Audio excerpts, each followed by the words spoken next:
Bonjour everyone and welcome back to Farmers Corners FC, French football with the accent, the podcast that talks about everything French from Ligue 1 to Les Bleus. Les Bleus is what we're going to focus on today. They played 2 games this weekend, early week, in Sweden and home versus Croatia. And we're going to quickly discuss both games, what we saw, how l'équipe de France played. And then we'll dive into a bit of a deep analysis of Deschamps' system, his winning mentality, and how he prepares his team basically for a bigger tournament to the detriment a little bit of other games like the 2 that we've just seen. We'll also discuss the fact that those wins against Sweden and Croatia aren't necessarily luck, but more the realization of what Deschamps teaches his team. I think comes to mind a quote that we've seen recently by Mourinho in the All or Nothing documentary about Tottenham, where he keeps telling his team, whatever happens, don't lose confidence. I think that applies well to Deschamps and the way he coaches the French national team. Alright, before we go into it, you know the drill. Music!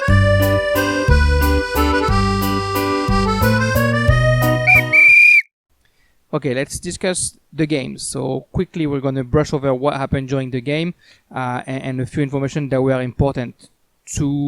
To put it away, let's quickly discuss the COVID cases there was in the French national team.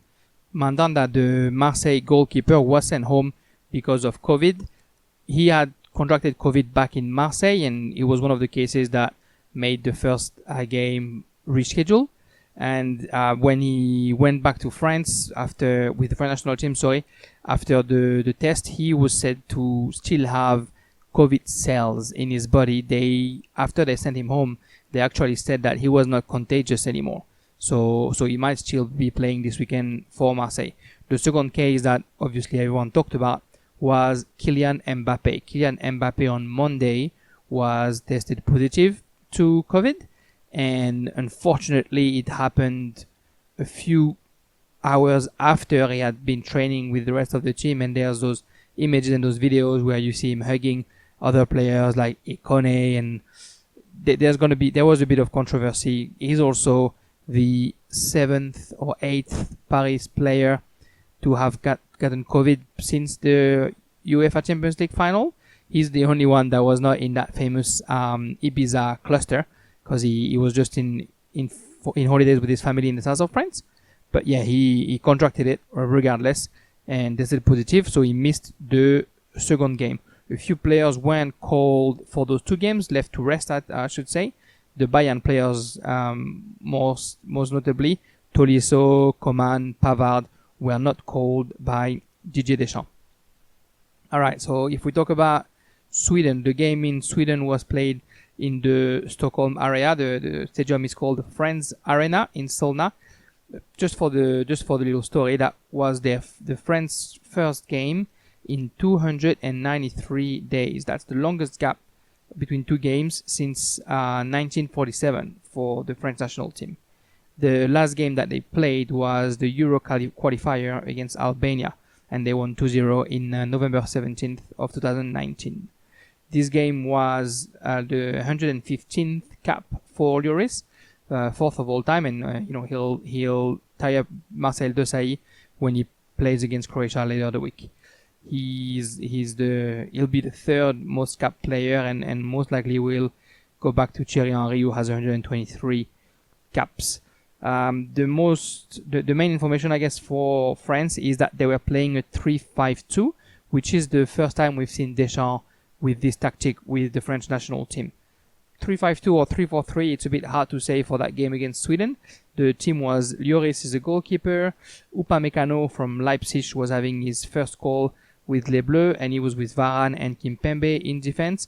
The midfield was Kanté and Rabiot in the middle, Digne was playing left, Dubois on the right, and then Griezmann supposedly on the number 10 with Mbappe and Giroud in front of him. I said 3-5-2 or 3-4-3 because it's unclear if Mbappe and Griezmann were playing under Giroud, or Griezmann was playing under Giroud Mbappe, or if there was just sort of 3 forwards playing together. That system, clearly the team was not ready, and we know it's hard to coach a national team. You don't get the players often. You don't have a lot of time to actually get ready. Changing the system after COVID, when the team hasn't played together for a whole year, was definitely bold from Didier Deschamps, but it was also probably the right time to do it a year before the Euro to see if he can make it work. We'll talk about all this a little bit later, but basically it looked like a system that the team has to adapt to rather than a system that was made for the team that he has, and we saw that clearly against Sweden. Not a lot happened during the game. The couple of sequences that are worth noting is just before Mbappe scored at the 41st minute, 5 minutes before, Sweden almost scored by Berg, and he came after again Varane not able to head away a ball that was very reminiscent of how Real Madrid got taken out of the UEFA Champions League by Manchester City. Seeing that really reminded me of how fragile Varane had been. Luckily, there was no consequences because Lloris was very good, coming out very quickly to prevent Berg from finding the goal. But that could have been quite the blow for Varane. The goal from Mbappe was a beautiful goal. If you haven't seen it, go and Google it. He's just made his pace talk, and then going into the box, he got a bit of a lucky counter, but finding a goal with his left foot in the angle that he found the goal was great. The interesting stat about it is it was Mbappe's first goal since March and a French Cup game against Lyon. He didn't score for the two cup finals that Paris played post-COVID, and he didn't score in any of the three Champions League games that his team played in Lisbon. One thing that was interesting as far as all the players are concerned, Giroud basically did not touch the ball, but at the 53rd minute, if I'm not mistaken, almost scored a header, and that's what Giroud brings to France, and that's why Deschamps keeps calling Giroud. You might not see him for the whole game, but there's always going to be still two defenders on him, and then any ball coming into the box is very good at moving into the box and at finding the space in the box, usually at the first post, at the near post, and yeah, that header could have very well been. A quick word about the team and who was playing. Not much to say about Lloris. What he had to do, he did well. In defense, Upamecano, that was his first selection. Maybe he was stressed, maybe the nervous. He got a yellow card after just a minute, which is not the best way to start your first game with your national team. But yeah, we didn't see the flamboyant Upamecano that we've seen with Leipzig all season. And we didn't see this either against Croatia. So hopefully he'll learn from that and he'll come a little bit more relaxed next time. Varane was scary at times, as I said. Not very reassuring for really who's supposed to be the leader of the French defense. We'll see how that goes in the next few games, but not at all reassuring. Kimpembe was probably the most solid of the three. Did well. Did what he had to do the right way. Quite solid on the man. And against Sweden, that's what they needed, a bit of physicality, and Kimpembe definitely brought that. And not too many mistakes, ball to feet, so that was good. The midfield, Kante probably was the best player of the game. He just was amazing. It's the kind of game that works for Kante. He had to run after the ball, and multiple times he had to just steal the ball back from the Swedish feet. That's a game that was just made for him and his kind of skills. Next to him was Rabiot, the Juventus player, who was called back to France with some controversy. He did some good stuff and some bad stuff. I think you can see that he just doesn't run as much as Kante, and when you're next to Kante, you better try and at least hold the comparison. A couple of times you would see Kante running back down and sort of fighting for the ball, and then offensively running back up, and you'd see Kante defending faster and attacking faster than Rabiot. So you're wondering, what Rabiot's doing there. The two wing backs, Dubois and Digne, just neither of them played very well. For Digne, I would almost say it's understandable when he plays in Everton, which he did have a very good season with Everton. He doesn't play a wing back; he plays a proper fullback, so a position where he has a bit more freedom. I'd say in 3-5-2 was probably a bit hard for him to adapt to. Unfortunately, his crosses weren't great. For Dubois on the right side, there's almost no excuse really. That's the tactic they play in Lyon. 3-5-2 is what they've been playing for a while now under Garcia, and he plays that right back, full back, winning back, position with Lyon. So it was interesting to see that he wasn't able to translate that with the French national team. I would assume that Deschamps was pretty disappointed. His offenses were definitely too shy. Defensively, he was not physical enough, and his crosses were nowhere near what you'd expect. Griezmann is having a bad year, isn't he? 2020 is definitely not smiling on the French superstar. He didn't do much against Sweden. It was hard to find. He didn't make the right choices most of the time. And to make it worth, he had a penalty at the 92nd minute, and he missed it. That's the third penalty in a row that he misses for France. He missed one in the last 2 games for the French national team. Besides that, Mbappe and Giroud up front. Giroud was, I guess, quite transparent. Sort of a ghost. No one would really find him. I don't really want to blame Giroud because his game is in the box, and if the ball doesn't come in the box, there's only so much Olivier Giroud can do, and the ball did not come in the box, so it was really hard for him to put himself into his advantage. He's always working relentlessly and pressing, and he's always a problem for the central defense, but we didn't see much of him against Sweden. Mbappe, great goal, obviously fantastic goal, great skills, but besides that, it wasn't that good.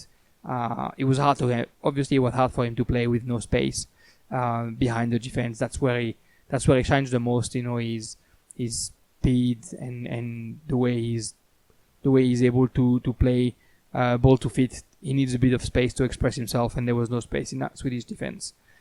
He did a little bit of showboating when France was winning 1-0. That obviously upset Sweden, and that's something that Mbappe is being criticized for back in France. That showboating it's neither here or there. When you're only winning 1-0 against Sweden in a game that you're supposed to win easily. The second game for that Nations League international break was France against Croatia, and I was in Stade de France back in France, the rematch of the World Cup final, of course, and it ended up being the same score as the World Cup final. 4-2 for France. The goals for Croatia by Lovren at the 17th minute, the former Liverpool man, and Brekalo at the 55th minute. And then for France, Griezmann scored at the 43rd minute, an own goal at the 45th minute, injury time / 45th plus 1 minute was scored after a good work by Martial, and then Upamecano scored at the 65th, and Giroud scored his 40th goal under the French national shirt at the 77th minute. The next game for France will be October 15th versus Portugal, and they've also won their 2 games against Croatia and Sweden, so there'll basically be a battle for the top of that group. Again, France playing that 3-5-2, a bit more 3-5-2 this time than 3-4-3, definitely 3-5-2. Lloris was in the post. The team changed drastically compared to the first game. Only Kanté and Griezmann stayed on Upamecano stayed on the field. So the defense was Upamecano, Langley, and Hernandez. Then the midfield, Sissoko on the right, Kanté and Nzonzi in the midfield, and Ferland Mendy on the left. Griezmann actually playing number 10, and Martial from Manchester United, and Ben Yedder from Monaco up front. The first 40 minutes were just terrible. France was overrun for most of the first half. Despite effectively 7 defenders, 7 players who are supposed to be defending, Croatia just had it too easy. They were able to go through that defense really easily, and that wasn't a good look for France. Against Upamecano seemed nervous. Langley didn't do much more. Hernandez is a bit of the mad dog of that team, but he didn't bring that intensity in the first half, unfortunately. The goal from Lovren at the 17th minute, it's a beautiful goal, but clearly there's not enough aggressivity on the corner kick by the French defense. France didn't play well for 40 minutes, and then from the 40th to the 45th decided to accelerate, and within 3 minutes scored 2 goals on one shot on target. Really, that goal from Griezmann was a beautiful combination between Ben Yedder, Martial, and then Griezmann at the end. And the goal from Martial / the own goal, provoked by Martial, was a little bit of the same. So it was interesting to see how they can not play well yet win. The second half, again, Croatia was able to get in a little bit too easily. That goal from Bricolo, at the 55th minute, the guy just ran through the whole defense, and Ferland Mendy is not aggressive enough, and Upamecano is not aggressive enough, and then the defense is just too tender. So Bricolo was able to score. Lloris was upset and would be upset because he thought he could save that one, but hey, that was 2-2. 10 minutes later, on a Griezmann's free kick, Upamecano scored a header, and then at the 73rd minute, like I said, Giroud scored his 40th goal of his international career, which is third best, I think, if I'm not mistaken, in France, and he scored that on penalty, which is usually shot by Giroud, but Giroud did not feel like shooting it after what we had last season. After what we had last week, sorry. For the goal scorer, Thierry Henry is the best goal scorer for France with 51 goals. Platini number 2 with 41, and Giroud number 3 with 40, which I'm sure he'll hope to get past Michel Platini. Thierry Henry is a bit far, but we'll see where that goes. So two wins in 2 games for France. So not all bad, obviously. How many teams would like to play so and still win? The interesting stats for those games, with Sweden, the game was sort of even and as many occasions and as many positions on both sides, so that was alright. The interesting stat with Sweden is France only had one sort of target, and that was the goal by Mbappe. So again, that efficiency that we know from France since Deschamps took over. Against Croatia, the possession was mainly Croatian, 57% ball possession for Croatia, and it shows in every stat that Croatia was a little bit better. The second half, France took over and had at one point took over a little bit and had a lot of opportunities. So you can see more shots for France, but it still felt like Croatia was a bit more dangerous overall in that game. Okay, so I want to slowly dive into the analysis. What actually Deschamps does in the French national team, and why, to put it simply, he plays badly, but he wins. Since he took over, so end of the Euro 2012, he took over from Laurent Blanc. Since he took over, Didier Deschamps only lost 2 major tournaments game. One, the World Cup 2014 against Germany in quarterfinal, and no one expected them to go anyway further than quarterfinal this season. And then in 2016 at the Euro, they lost in final in extra time against Portugal. Obviously, after that, they won the World Cup. And I think what is interesting with Deschamps is that he is a winner. His whole career was about winning. Since he joined Marseille in the early 90s, he won championship with Marseille. He won the league with Marseille, I should say. He won the Champions League with Marseille, and then he moved to Juventus and he won everything at Juventus. And then when he started his coaching career in Monaco, he was winning. In Juventus, he was winning. When he came to Marseille in 2010, he won 3 national cups and the first title for Marseille in 18 years. And then now that he is with the French national team, he was able very quickly to bring that winning mentality to the French national team. And I think that's very interesting to see. France doesn't always play well. If anything, they play not well a lot. There's been some results that were pretty bad. They lost to Turkey and they drew to Turkey a couple of times in the Euro qualifiers. They drew to Luxembourg. They drew to Belarus. They could only get small victories against Moldova, should I say, at the World Cup, against Australia and against Peru, only the 1/10 of margin for their wins, yet he always goes through.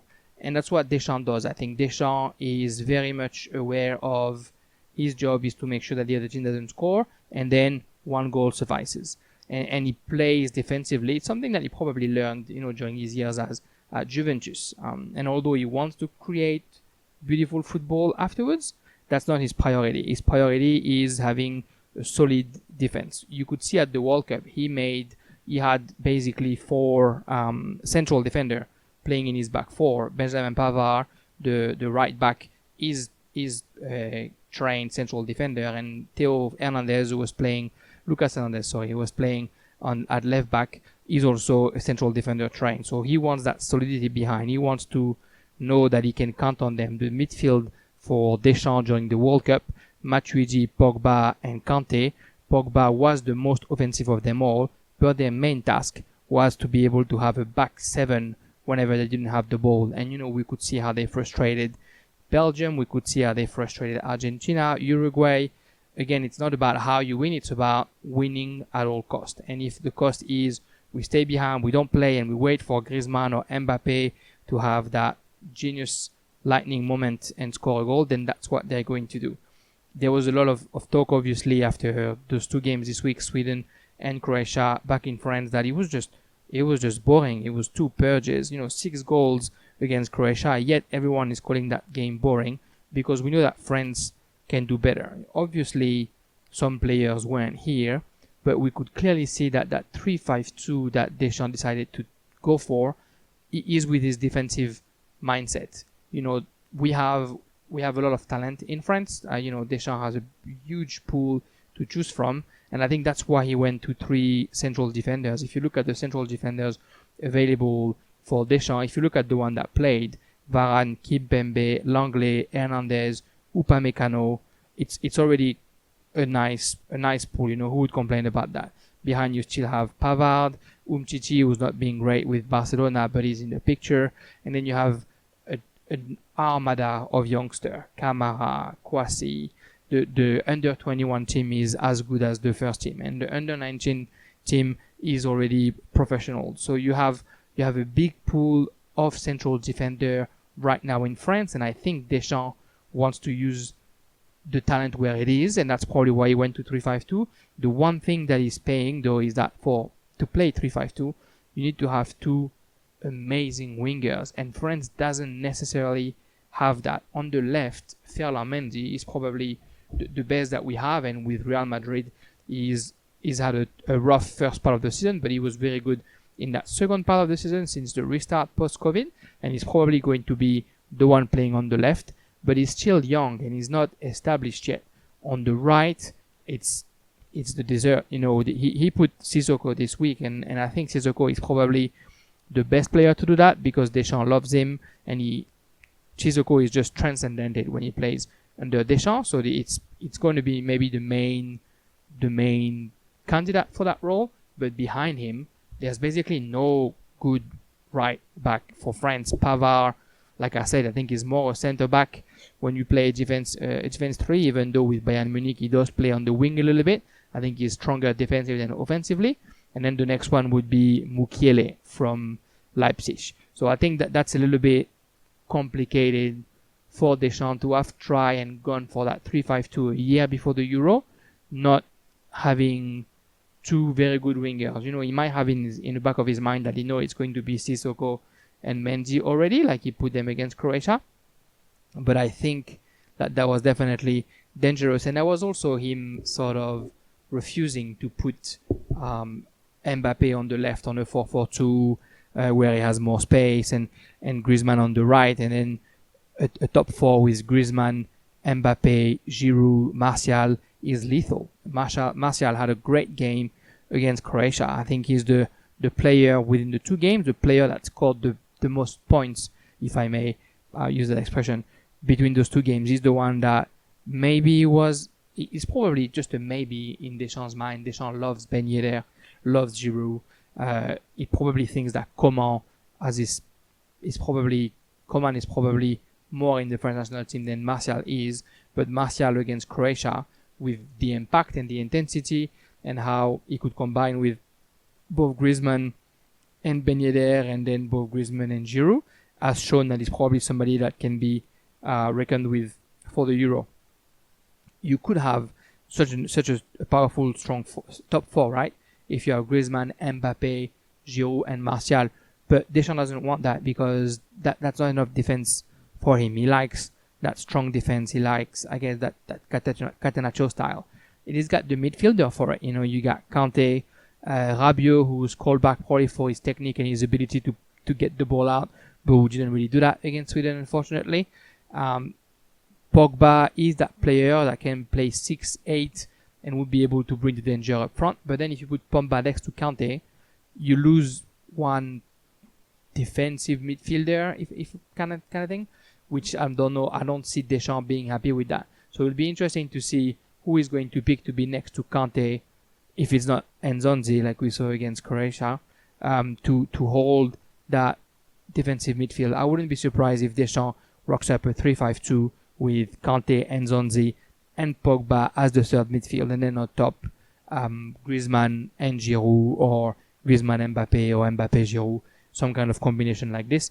Because again, what Deschamps is a master at is defensively being solid, not letting anybody score, and then just scoring the one goal that is needed, and then close the house again and throw the keys away and don't let anybody come in. That's really what his game is, and it'll be interesting to see if he changes it before the Euro comes in. If we go back to that analysis line by line, Griezmann is definitely the question mark for this season. We all know how hard this season was with Barcelona, his first season, and everything that happened with Messi, supposedly Messi not liking him and not playing with him as much, whatever it was. He was just not as performant as he had been with Atletico Madrid, and fair enough, Atletico Madrid was playing for Griezmann and with Griezmann, the same way France play for Griezmann and with Griezmann. But now Griezmann is learning something new playing in Barcelona because the team plays for Leo Messi. I'm wondering how Griezmann must have felt knowing that Messi said, "I'm leaving," and now Messi said, "Actually, I'm staying." Must have been quite the emotional lift for Griezmann. But anyway, long story short, he's just not as good in the French national team in the last two games. He didn't do what we know Griezmann to do. He didn't find the space between the defensive mids and the defenders of the opening team. He didn't, come and find the ball lower and wasn't able to organize the play, to organize the French football game, I should say, the way we know he can.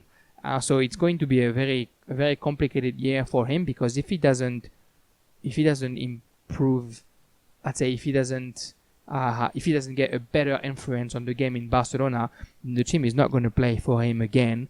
And if the team doesn't play for him, he's not going to see the same amount of ball that he's going to see in France. And so he's going to have like a bit of two different roles in his team and in the national team. And we know that Deschamps doesn't like that. Deschamps likes to have his players to play almost the exact same way in the French national team and within their clubs. And so if Deschamps starts saying that Griezmann is not that all-powerful and all-deciding player in club anymore, like he's not been with Barcelona, I think it's going to be hard for him to make the team around him when comes the Euro. I think the team will revolve a bit more around Mbappe or Pogba when he comes back. Or, and we saw him against Croatia, Camavinga, the young Rennes player, 17 years old and 303 days, if I'm not mistaken, the youngest French player since the war, I think, to play with the blue shirts.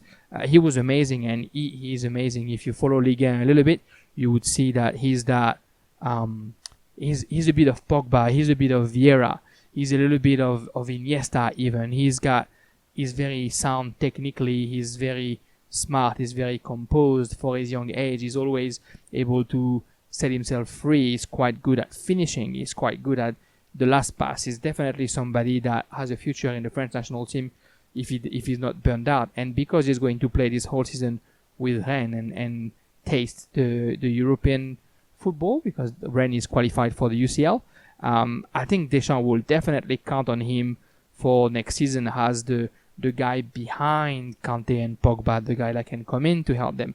Maybe the three midfield are Kanté, Pogba, and Camavinga, because he definitely has the skill to do that, and he's not afraid of playing with players that are better than him, which is an amazing trait to have at his young age. If we come to the forwards now, Giroud is Deschamps' son. He's going to play always. He's always going to be in the starting 11. And Deschamps wants that. Deschamps wants that old-fashioned striker that can mobilize two players just by being in the box. Definitely Deschamps loves this. And Mbappe clearly is the second choice because Mbappe is Mbappe, probably a Ballon d'Or in the next few years if he keeps playing the way he plays, and he's already won a World Cup before he was even 20. He's one of the most exciting players of the next 10 years for sure. I think what Deschamps will want to find is the players that can come in and change the physiognomy of the game, although they're substitute. I think that's the reason why Fekir played so much during the World Cup, because Fekir had a way of playing that was different from what Giroud was bringing up front or Mbappe was bringing up front. And I think Ben Yedder is that guy now for Deschamps. Like I said, Martial scored points against Croatia because he played well and because he showed a lot of intensity and a lot of explosivity. And if he keeps bringing this up, he'll have his chance in Euro. But otherwise, Deschamps is quite stuck in his ways. And if we talk about forward and being stuck in his ways, we have maybe the best striker in the world right now besides Lewandowski is Benzema, and Benzema is French, and there's no way Benzema is going to come back and play for the French national team because of how stubborn Deschamps can be, and set in his ideas Deschamps can be. But anyway, Deschamps loves Giroud, and obviously Mbappe is great, so they'll be the two strikers most likely for the Euro. But what is going to be interesting to see is if Giroud doesn't play much with Chelsea. I mean, Chelsea has basically bought half of the planet this off-season, should I say. And if Giroud doesn't see much of the ball and then has those couple of games next month against Portugal and Croatia against in the Nations League, and then the other games before the Euro, and if he doesn't perform, then that's where Martial is going to come in, and that's where maybe Ben Yedder is going to come in as well in the starting lineup. And that means that Deschamps is going to have again to change the way he plays if he doesn't have that anchor point that he has with Giroud. A couple of last things that I think are very interesting with Deschamps and with the way he plays. Every single post-game conference, I think, since 2012, we heard him say, I'm not happy with what the team did, and I hope that next game they're going to play better. I hope that they're going to improve. I don't like what they did in the midfield. I don't like the animation. Deschamps never says that he's that pragmatic coach that just want to win regardless of the score until we reach the final stages of the big competitions. In the Euro in 2016 or in the World Cup in 2018, during the group stages, it was all about next game we need to be better, and next game we can do better, and I expect more from such and such, and I expect more from such and such. But as soon as you arrive to the round of 16 or to the quarterfinal, then all of a sudden Deschamps is like, it doesn't matter how we play as long as we win. And that's that mentality that I think is the most important thing right now for the French national team. And that's that mentality that I think makes France favorites for the Euro, far, far away from anybody else. And I'm not saying that because I'm French. I'm saying that because if you look at the other teams, Germany and Spain are in a rebuilding mode. Netherlands, they have just changed coach a year before the Euro. Italy is too young and not there yet. England will be the other team that can be dangerous, but whatever happened in that week, they didn't play well, and B, we heard them more with their off-the-field extravaganza than what they did on the pitch. Belgium, obviously, is that other team that can bring it, but Belgium just hates playing against France, and France, I guess Deschamps understands what Belgium is doing. They scored 5 goals again yesterday. Belgium is that team that likes to have space and likes to run with and without the ball, and Deschamps, like I said, is just very good at tightening this up.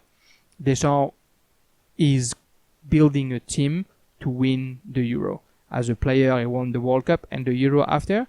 There's no doubt that he wants to do the same thing as a coach, and I wouldn't be surprised if his objective is clearly to do World Cup, Euro, World Cup, because he wants to put his print in history, and he wants to show the French people that he is the best coach that the French national team has ever had. Deschamps has a lot of pride, and he wants to prove them that the way he does things, not calling Benzema, calling back Rabiot despite what happens, leaving Giroud in the front, although he hasn't really played with Chelsea last season.